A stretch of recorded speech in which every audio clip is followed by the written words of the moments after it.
के जो competitive exam की दृष्टि से जितने पर्सन बनते हैं पीछे के सालों में जो पूछे गए हैं उस पर चर्चा करते हैं। भारत की संप्रभुता किसमें निहित है? संप्रभुता शब्द कहाँ है?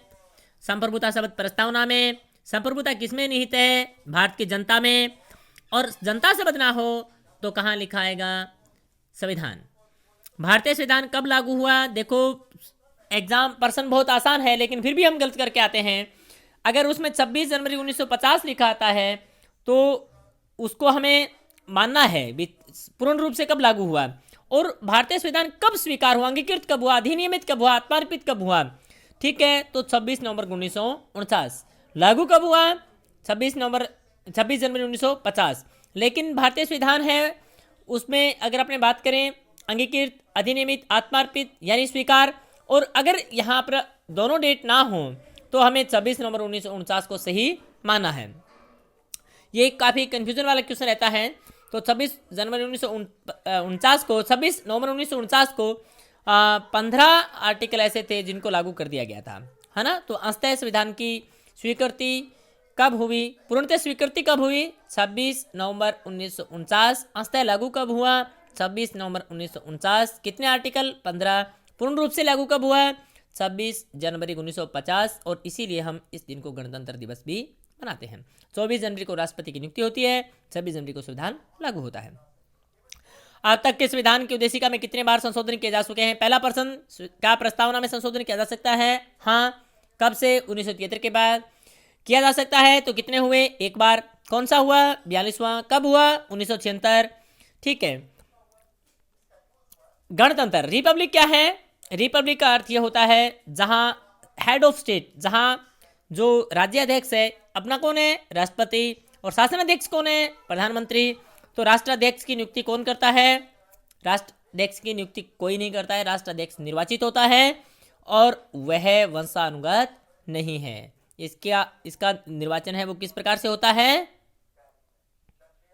अप्रत्यक्ष पद्धति से। ठीक है, तो इसका ऑप्शन कौन सा होगा? डी। भारत का संविधान पूर्ण रूप से तैयार हुआ किस तारीख को? तैयार हुआ, पूर्ण रूप से तैयार। देखो हम अंगीकृत, हमने स्वीकार कब किया? स्वीकार शब्द आए तो एक्सेप्टेबल कब हुआ? 26 नवंबर 1949। और पूर्ण रूप से लागू कब हुआ? 26 जनवरी 1950।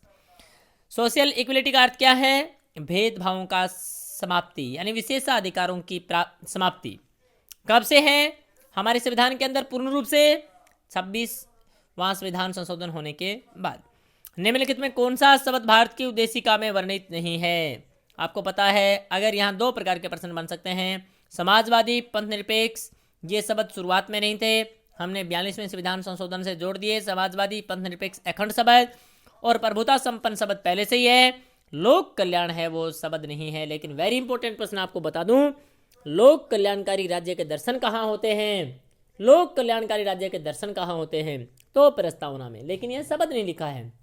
भारत में लोक कल्याणकारी राज्य का स्वरूप कैसा है? बहुजन हिताय बहुजन सुखाय, यानी मोर मैक्सिमम हैप्पीनेस और मैक्सिमम नंबर्स, ये बेंथम से लिया है।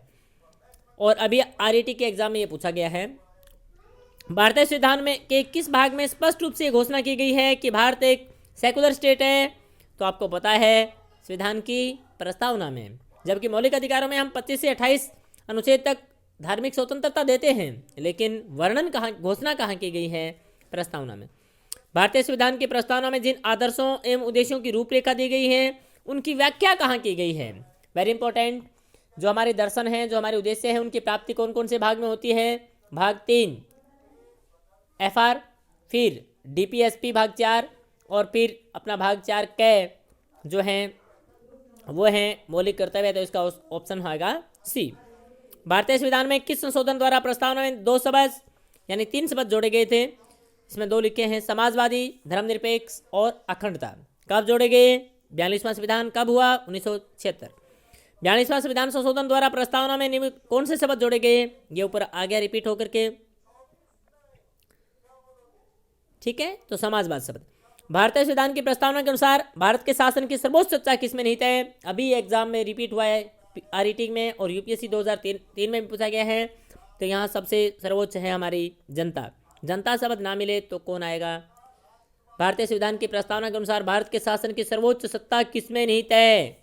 अगर यहाँ भारतीय संविधान प्रस्तावना शब्द ना हो तो भारतीय संविधान के अनुसार सीधा पूछे तो प्रस्तावना में वर्णित जनता। और ठीक है, अगर यहाँ पर हमें संविधान शब्द ना होता और सीधा पूछ लेता भारतीय शासन की सर्वोच्च सत्ता किसमें निहित है, तो उत्तर आता है इसका संविधान। धर्मनिरपेक्ष शब्द भारत के संविधान की उद्देशिका का एक भाग है। धर्मनिरपेक्ष शब्द कब से बना? 42वें संविधान संशोधन के बाद। और वेरी इंपॉर्टेंट एक केस आपको बता देता हूँ, SR बॉम्बई जो केस था उसमें यह निर्णय निकल के आया कि पंथ निरपेक्षता भारतीय संविधान का मूलभूत ढांचा, बेसिक स्ट्रक्चर ऑफ कॉन्स्टिट्यूशन का एक भाग है। भारतीय संविधान किसके द्वारा स्वीकृत किया गया? भारत की जनता के द्वारा। ठीक है, भारतीय संविधान किसके द्वारा स्वीकृत किया गया? ठीक है, हम भारत के लोग, सब देखना ऐसा नहीं है हम भारत के लोग। अब ये देखो कितना इंपॉर्टेंट क्वेश्चन यहाँ से बनता है। हम भारत के लोग, भारत को एक संपूर्ण प्रभुत्व, समाजवादी, पंथ निरपेक्ष, इस प्रकार से इसको देखेंगे तो आपको पता चलेगा भारत के जनता के द्वारा स्वीकार किया गया है ना। हम संविधान सभा में इस संविधान को केवल वो पारित, संविधान सभा इसको क्या करती है? केवल और केवल पारित करती है, स्वीकृत नहीं करती है। स्वीकृत कौन करते हैं? अंतिम रूप से एक्सेप्ट कौन करते हैं? आत्मार्पित कौन करते हैं? इसको स्वीकार कौन करते हैं? भारत की जनता करती है। संविधान सभा के लिए स्वीकार कर लेगी, इससे क्या होगा? भारत कैसा राष्ट्र है, यानी उसकी प्रकृति पूछी है तो धर्मनिरपेक्ष राष्ट्र है। ठीक है, दो शब्द कौन से हैं जिनको 42 अमेंडमेंट के द्वारा जोड़ा गया है? दोनों का एक जोड़ा छांटना है, आप छांटिए। ठीक है, इसमें कौन सा सही होगा? जो बाद में जोड़े गए हैं, ठीक है ना। इसमें गणतंत्र शब्द देखिए पहले से विद्यमान है, समाजवादी और धर्मनिरपेक्ष और अखंडता, ये 3 शब्द सी वाला सही है। प्रस्तावना का वह प्रावधान जो सभी वयस्क नागरिकों को मतदान का अधिकार प्रदान करता है क्या कहलाता है? प्रजातंत्र। और यहां प्रजातंत्र शब्द नहीं होता तो उत्तर क्या आता? राजनीतिक न्याय। 42वें संविधान संशोधन अधिनियम 1976 द्वारा प्रस्तावना में किस शब्द को नहीं जोड़ा गया? तो गुटनिरपेक्ष शब्द है, वो हमारे संविधान में नहीं है कहीं भी।